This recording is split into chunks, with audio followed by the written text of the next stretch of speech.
السلام عليكم. موضوع النهارده جميل جدًا وشيّق وحاجة في منتهى الجمال، فوق منتهى الوصف يعني، عبرة وعظة لينا جميعًا. افتقد النبي صلى الله عليه وسلم صاحبه ثابت بن قيس في المجلس، فقال لسيدنا سعد بن معاذ: "يا أبا عمرو، ما شأن ثابت؟ أشتكى؟ أمرض؟ زعلان من حاجة يعني؟ عيان؟"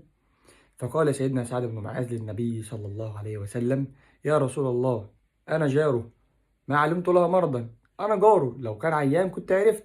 فسيدنا سعد بن معاذ ذهب إلى سيدنا ثابت بن قيس وأخبره إن النبي عليه الصلاة والسلام لاحظ غيابه، إن النبي صلى الله عليه وسلم خد باله إن هو ما بقاش يجي المجلس.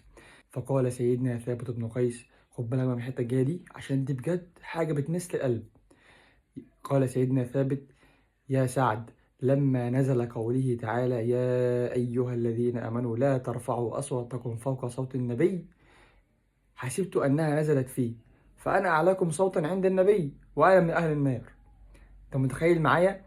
لما الآية دي نزلت سيدنا ثابت بن قيس حسها، تدبرها، فهمها، افتكر إن ربنا منزلها فيه هو بالذات. هو من طبيعة سيدنا ثابت إن كان صوته في مجلس النبي صلى الله عليه وسلم، صوته عالي، ده طبيعته، هو مش بيعلي صوته قصدا، لكن ده طبيعة صوته، هو صوته عالي شوية. فافتكر إن الآية دي لما نزلت فيه هو، فخاف، فافتكر إن هو من أهل النار. فلما سيدنا سعد سمع الكلام ده من سيدنا ثابت وذهب إلى النبي صلى الله عليه وسلم أخبره بالكلام ده، سيدنا محمد راح قال لسيدنا سعد: بل هو من أهل الجنة، بل هو من أهل الجنة. تعال بقى ركز معايا كده، هاخدك لجزئية صغيرة جدا بس. أول حاجة هو إحساس وشعور سيدنا ثابت بن قيس لما الآية نزلت وافتكر إن الآية دي نازلة فيه هو. أول حاجة الخوف والتضرع لربنا، إن هو خاف فعلا، خاف لا يكون من أهل النار، فده خوف من ربنا اول حاجه. ثانيا احساسه عالي قوي. انت متخيل اصلا الناس في الشارع دلوقتي لو انت قلت لحد باذنك معلش وطي صوتك، يقول لك ايه يا عم، ما فيش غير انا ولا ايه؟ وانت شوف الناس يا عم. لكن ده محدش كلمه، ده مجرد ما الايه نزلت اترعب، افتكر انهم اهل النار، قاعد في البيت ما بيخرجش، اترعب حرفيا. النبي صلى الله عليه وسلم لاحظ غياب ان هو ما بيشوفوش اصلا.